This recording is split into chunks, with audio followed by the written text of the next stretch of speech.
From historic bed and breakfasts whose weathered halls are supposedly roamed by the ghosts of former guests who never really checked out, to dormant dredges harboring the spirits of past workers since deceased, are you sure you're ready to brave our picks for some of the most haunted places in Nebraska?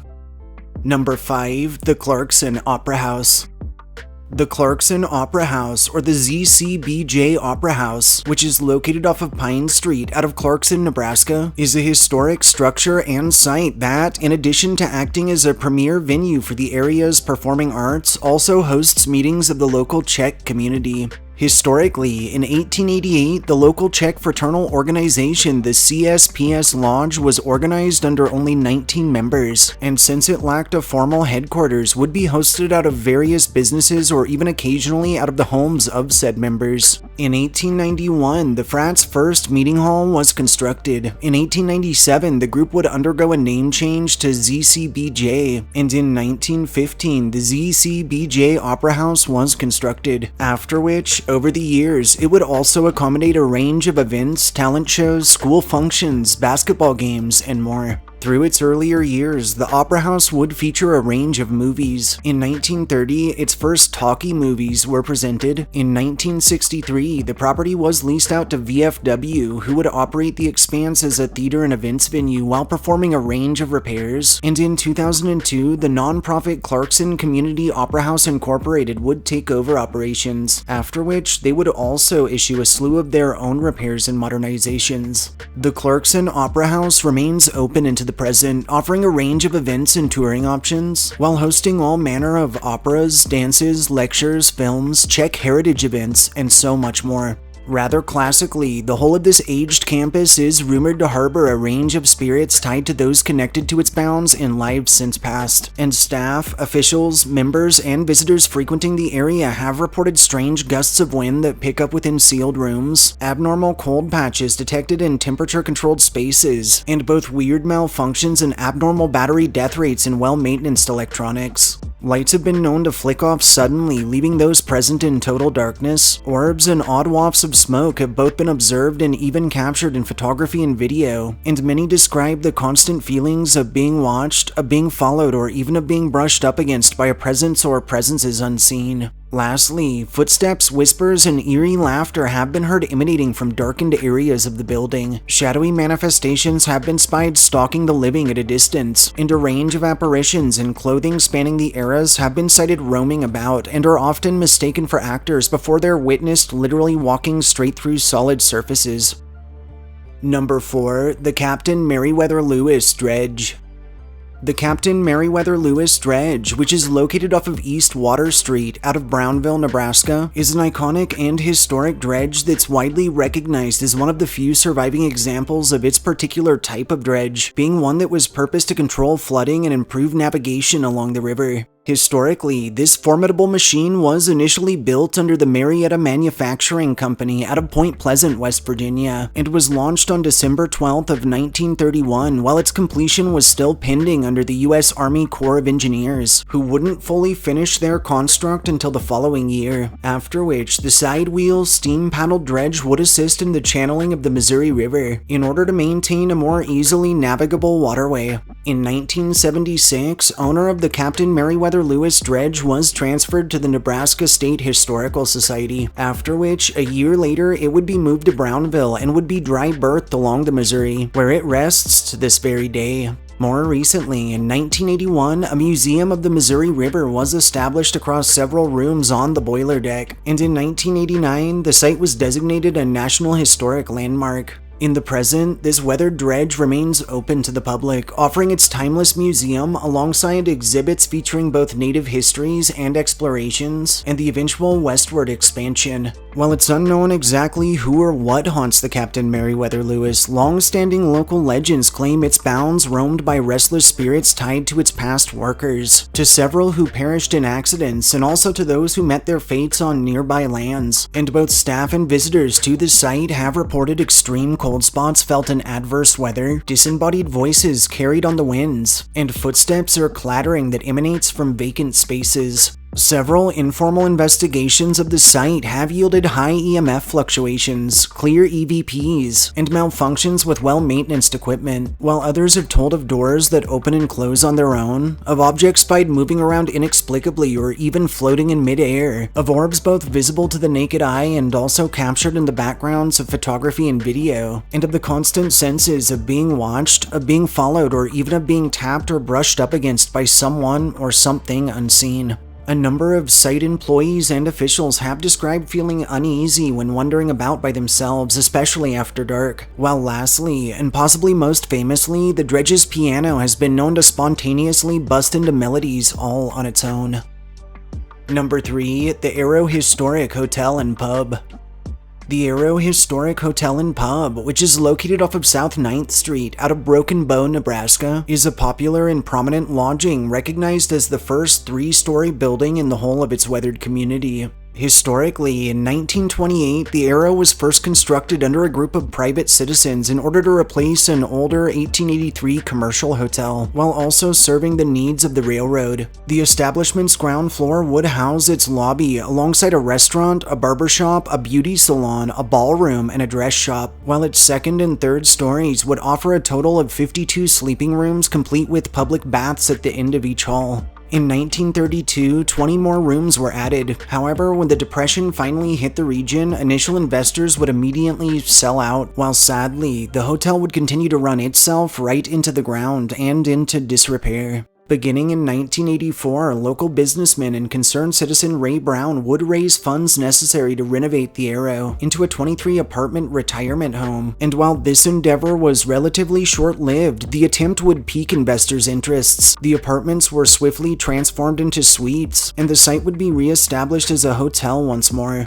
More recently, in 2005, Brown would welcome another group of investors, and together, renovations would see the building's exterior return to its original vintage look, complete with its traditional awning and lantern-style lighting. In the present, the humble Argo Historic Hotel and Pub remains open to the public, offering 24 lavishly comfortable suites and rooms, a locally famous breakfast buffet, an award-winning restaurant, meeting facilities, and, according to local legends, its fair share of resident hauntings tied to various past employees and to guests who never truly checked out, and those frequenting the expanse have reported disembodied footsteps detected from empty spaces and from vacant rooms, phantom voices that drift across unoccupied hallways, and furniture sighted moving around on its own, or even entire rooms found rearranged and under impossible timeframes. Some longtime employees and town residents claim the most haunted zones at the Argo are easily that of its basement and room 205, where strange booms, ominous dragging noises, and encounters with a threatening, shadowy figure are all but common.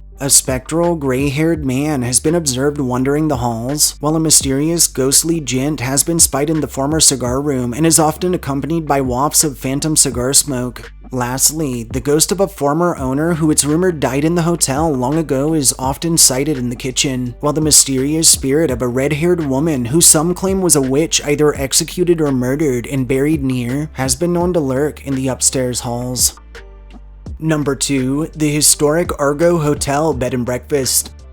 The historic Argo Hotel Bed and Breakfast, which is located off of West Kansas Street out of Crofton, Nebraska, is a prominent and popular lodging once considered as the grandest place to stay along the whole of its adjacent rail line, and that today is recognized as the oldest operating hotel in the state. Historically, in 1912, this hotel was established under local entrepreneur Nick Michaelis, who recognized the town's need for comfortable accommodations amidst a boom in rail travel and work. In 1923, it would be re-established as the New Meridian Hotel instead, and in 1935, the property would be sold and would be transformed into the New Meridian Clinic. During its use as a clinic, the operations head doctor would seal off its second floor, while utilizing the first as his office and living space. For many years, this business would help countless patients, though sadly, as can be expected, it would also lose its fair share as well, until eventually, the site was vacated and the Argo building left abandoned. In 1994, local siblings and business partners Sandra McDonald and Jerry Bogner would purchase the aged structure, after which they would set to work on a slew of restorations targeted at returning the space to its former grandeur, before re-establishing it under its original moniker being that of the Argo. While the Argo has changed hands a number of times, more recently in 2021, it was placed back on the market once again, and is still awaiting a permanent owner that will hopefully show its pounds the respect they deserve.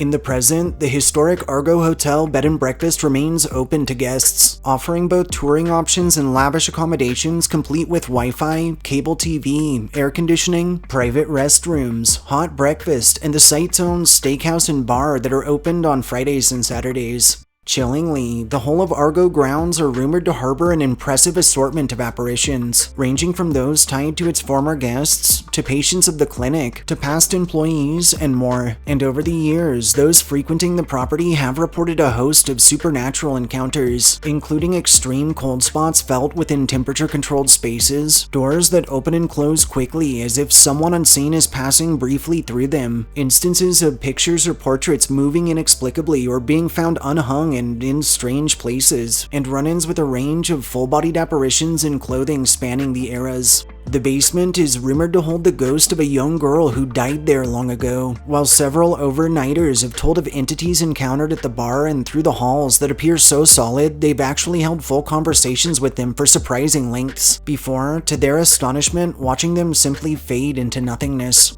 Easily one of the most famous Argo ghost stories tells of a young mother named Alice, and bear with us here because facts surrounding this tale are a bit scattered and kind of murky at best. As it's told, a spectral Alice has been observed wandering the halls of the old hotel, seemingly searching for or mourning her baby who was apparently lost. Chillingly, a portrait was discovered in the hotel's basement, and while it appears entirely blank to the naked eye, when hit with a flashlight, an image bearing Alice's likeness is instantly visible. Likewise, many claim that baby bones were actually discovered within the very walls during a remodel. While no evidence supporting Alice's existence has ever been uncovered, and while what were previously thought to be baby bones actually turned out to be those of an animal instead, this has done nothing to prevent surprisingly frequent accounts of run-ins with Alice from persisting to this very day.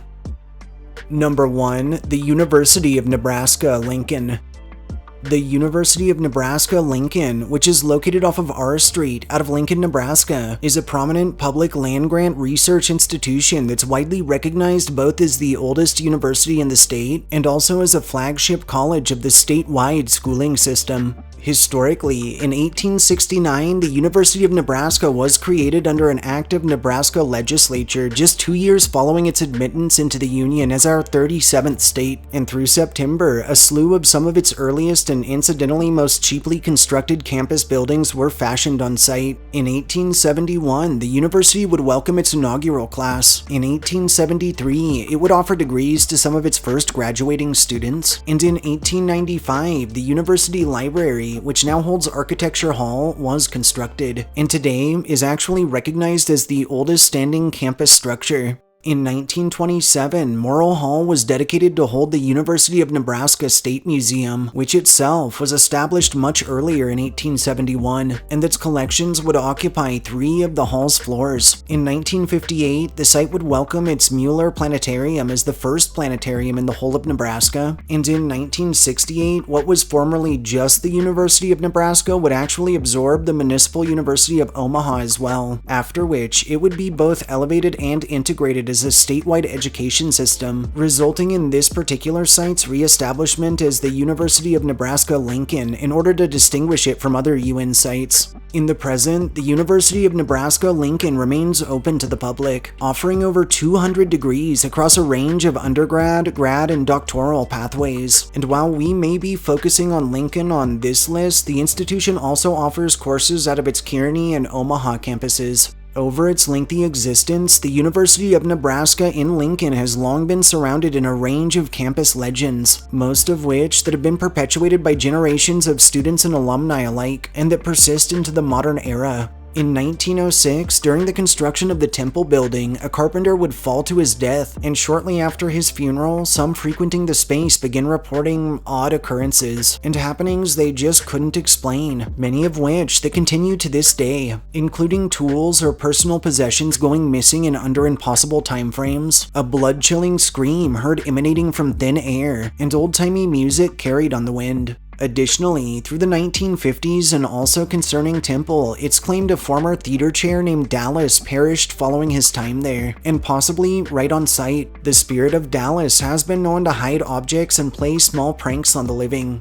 And finally, Temple's sound booth in the balcony is rumored to harbor a mysterious presence that causes malfunctions, while a spectral little girl has been observed in the prop room. Through the 1930s and 40s, the Nyhart Residence Hall was utilized as a polio infirmary, and incidentally, is rumored to harbor restless spirits resulting from those lost to the disease, alongside a slew of phantom visitors and patients. Two of the most commonly encountered of said entities are that of a ghostly young woman that scratches on the ceilings of the lounge, and of a spectral young man who likes to lock what used to be his closet door to seemingly keep current residents out of what he still feels is his space. Louise Pound Hall is rumored to harbor the ghost of one Lucy, a former student who lived there sometime through the 1960s, and who purportedly broke her 5th floor room window with her desk chair before tumbling to her death. To this day, those who frequent Louise Pound have reported odd happenings about and encounters with the entity of Lucy in her former room right near where her old bed space was, or sitting in various desks, and also just wandering about. Lastly, Old Father Hall is claimed to be roamed by the spirit of philosophy professor Hardy Jones, whose silhouette has been sighted meandering about ever since he jumped to his death in 1983 from his 10th story office. Chillingly, a spectral Jones has also been sighted replaying his final plunge to the absolute horror of unsuspecting onlookers, before vanishing right before hitting his would-be point of impact. Taking its fascinating history into account, and coupling it with such a jaw-dropping range of associated ghost stories and purports of encounters with the otherworldly, we felt the one and only UNL was the perfect choice as the most haunted place in Nebraska. Thanks for joining us for our list of picks for some of the most haunted places in Nebraska. If you enjoyed hearing our histories and ghost stories, subscribe to our channel, like this upload, and share us with anyone you feel could use a good scare. We'll catch you all next time.